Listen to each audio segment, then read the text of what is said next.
Hey everyone, it's DM Dongo here with another review. This time we're looking at something from DriveThru RPG, Monsters of Feyland. You can pick up the PDF for $16.95, or if you spend a bit more, you can get the hardcover and the PDF for $39.90, or some combinations thereof. I'll leave a link to the prices like over here somewhere, just so you can see everything. So the reason I'm doing this review now specifically is because Cowwood Publishing has a current Kickstarter for Monsters of the Underworld, and I'll leave a link to the Kickstarter in the doobly-doo down below. But let's check this one out.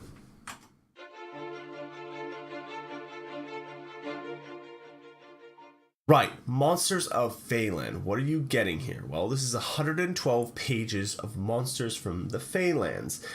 You could interchange Feyland with Feywild, and I expect that's what a lot of DMs will do if they're trying to run this in maybe a Forgotten Realms setting, or if they want to use these creatures in that kind of place.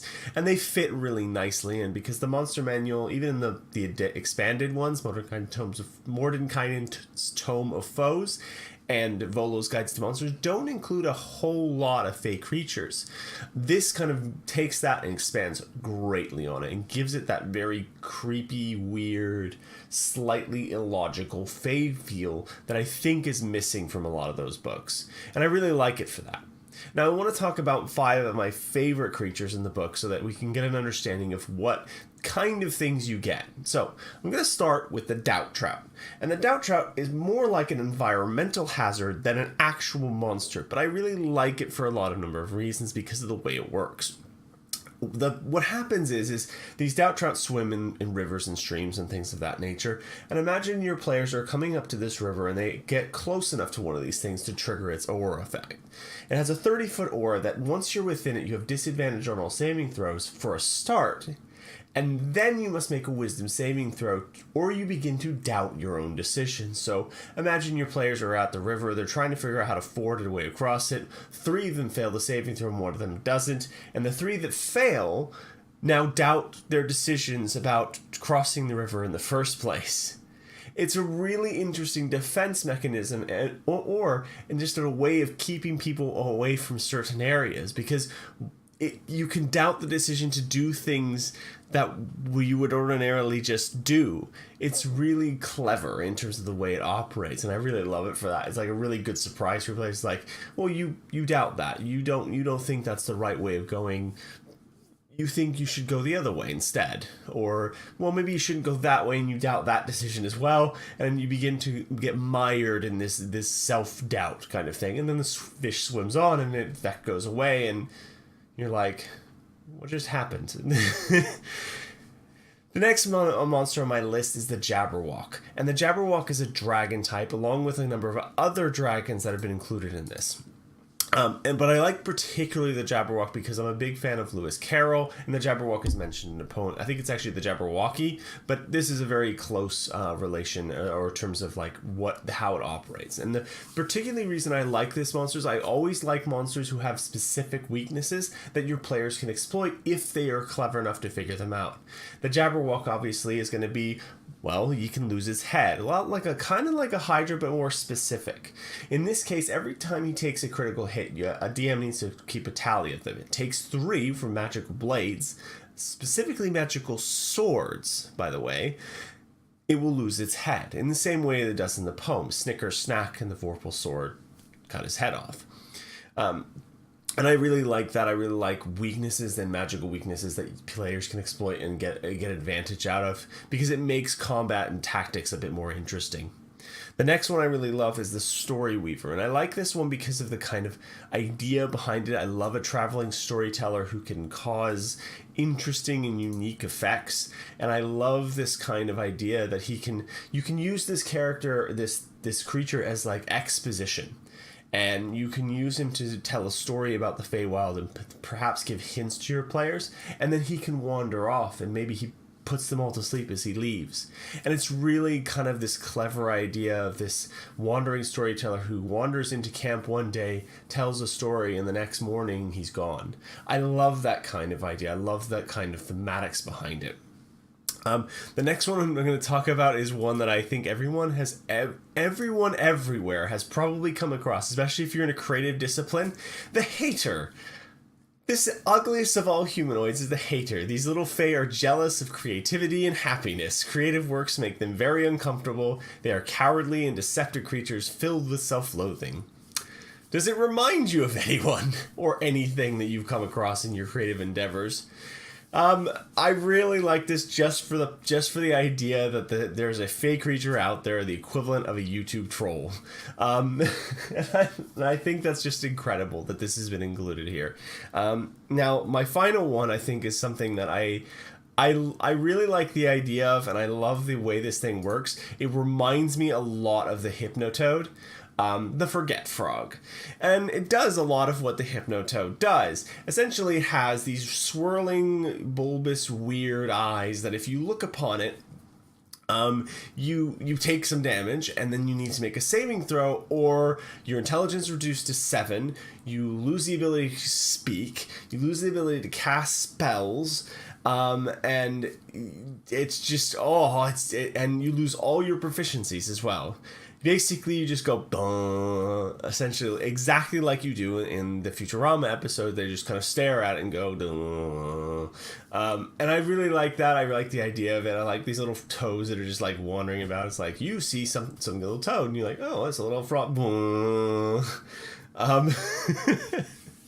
I really like that. I think it's a really interesting monster. Now, overall, the entire thing, every single monster has wonderful, glorious art to go along with it. That's really, really beautiful. Really, really well done. I also like the fact that every peppered throughout are these features of the Feyland. Things like there are fireflies, the tiny creatures that emit bright lights for about 10 feet, and they're often captured and used for lanterns. So you get this thematic idea of how the Feylands operate and how people who live there kind of survive in this world, and kind of like how they set things up. It's like they don't build fire because a lot of it's like it's a very large forested area, so why you wouldn't have open flames, but you might use these little fireflies to give you some light, especially at night. And you also have, like, it's just really nice that they're set up like that. You also have 2 sections to it. You have the creatures themselves, and then you have a section for beasts, which is really nice for all your druids, because if you want, you can go, well, there's all these beasts, or these new beasts for me to transform into, and it's really kind of nice for that side of thing. Things like giant dragonflies, rabbits, swans, tortoise, the Jabberwock, and the Forget Frog itself. Which is really, really interesting in terms of that kind of thing. You also get a section on monsters by challenge rating, so you can figure out if you're trying to build an encounter up, you can go, okay, well, I'm trying to build a level X encounter, and I want these kinds of creatures in it. It's really nice that they're set up that way. And then you finally have an encounters table, which kind of is like a big 50 entry list of creatures. Now, the one thing with this is it's not separated by CR, so you could go from anywhere from a dream dragon to like a toad man, so anything in between, basically, like really, really wide in terms of the CR. But it is encounter table, so if you just want to roll randomly to see what you get, you could do that. Right, now what did I like about this entry? There's a lot to like. I love the art in it. It's beautiful, and I want to kind of showcase as much as I can here things like the shadowy tree, even just a tree, the shadowy tree. Look at this art. Look how evocative of it is. Look how beautiful it is, how well done it is. And then you have things like, if you want like more colorful, more interesting things, the Dream Dragon is a gorgeous piece of art with some very beautiful wings and color and danger and threat attached to it. And you also have things like Oberon, who looks absolutely gorgeous with that cape, his autumn cape. There's a lot of very different, beautiful art peppered throughout this, and it all stays true to the theme. And because it's all done by a single artist, it feels like everything fits well together. Everything fits like cohesively, and it's different from the Monster Manual or the Morning Kindness Tome of Foe style. It's very to this style, to this type of book, and it really fits really, really nicely. Another thing I really appreciate and really liked, actually, is that the monster stat blocks are actually easier for me to read. I found that they're slightly different from the Monster Manual ones, and I'll put a picture up of what they look like. I actually found these a little easier to read than the ones in the monster manual, just because the larger stat block things are just that much bigger. So because I can pick out strength, dex, con, int, wisdom, charisma just that much easier than I would ordinarily be able to. Another thing I liked is the separation between the monsters and the beasts. It just makes it easier for all those druid players to go, well, these are all what... and you can just say, hey, you, by the way, you can do all of these as well. You can transform into these now as well, in addition to everything else you can already do. And some of them are kind of interesting, some of them are powerful. Some of them are things like giant foxes, which just some people really like. You can get riding foxes now as well, for smaller creatures, obviously. It's also nice that instead of just saying, here's a stat block and here's what they can do and here's how they perform, you also get some lore attached to them and what they kind of do, their function in the Feylands and how they operate and how they perform, things like what they do normally, what part they play in the Fey courts, what part they play in their larger Fey lands. All of this kind of stuff is included and gives you a lot of good seeds for campaigns, adventures, all of this kind of stuff. And that's kind of what I use a lot of the Monster Manual entries for, is to take seeds of these seeds for adventures. Like I see an interesting monster and go, oh, I can build an adventure around that, or I can build in some cases I can build a whole campaign about that. So I think like something like you could build a whole campaign around the Snow Queen, or you could build an entire campaign around the Queen of Darkness. You could build whole campaigns around a lot of these more powerful creatures, or even maybe some of the weaker ones. You could go, well, let me have a look at something. Maybe Protea, the plant. There's tons of them all over the place, and they're corrupting everything, and they're just everywhere. And it's that kind of thing where you can look at how a creature operates and go, how do I build a campaign around? How do I build an adventure around this? How do I do something around this kind of area? And there's a lot of seeds to help you along that path. The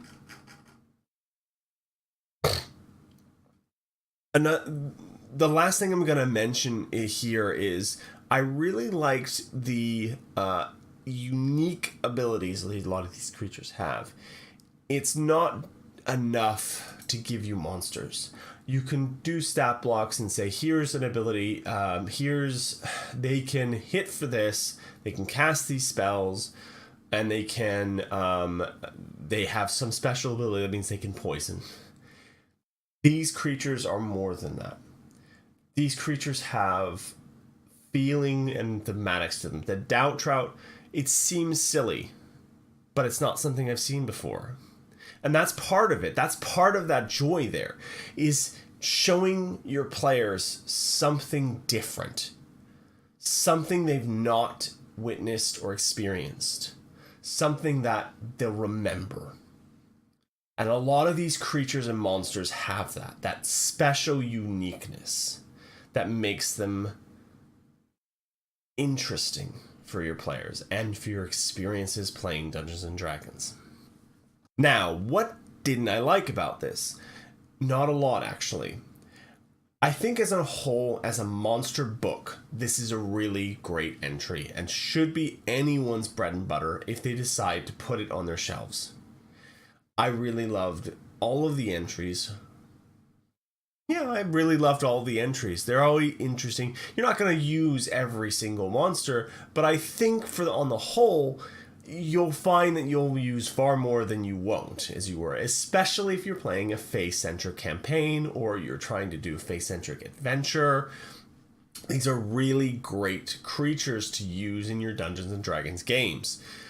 They are very eclectic in some ways, so you do need to be kind of careful with how you operate. They do things that are weird and interesting, and that's the kind of the part of the joy of them. One thing I will mention is that I would have loved to see, in terms of the encounters table, I would have loved to see it broken up into, like, here's encounter challenge ratings by, so tier 1 in challenge encounters, tier 2 and tier 3 and tier 4, in terms of, like, separating it out so that you could actually build encounters from them. I know the Tomb of Annihilation and things like that have larger encounter tables for huge sections of them. It would just be kind of interesting to do that.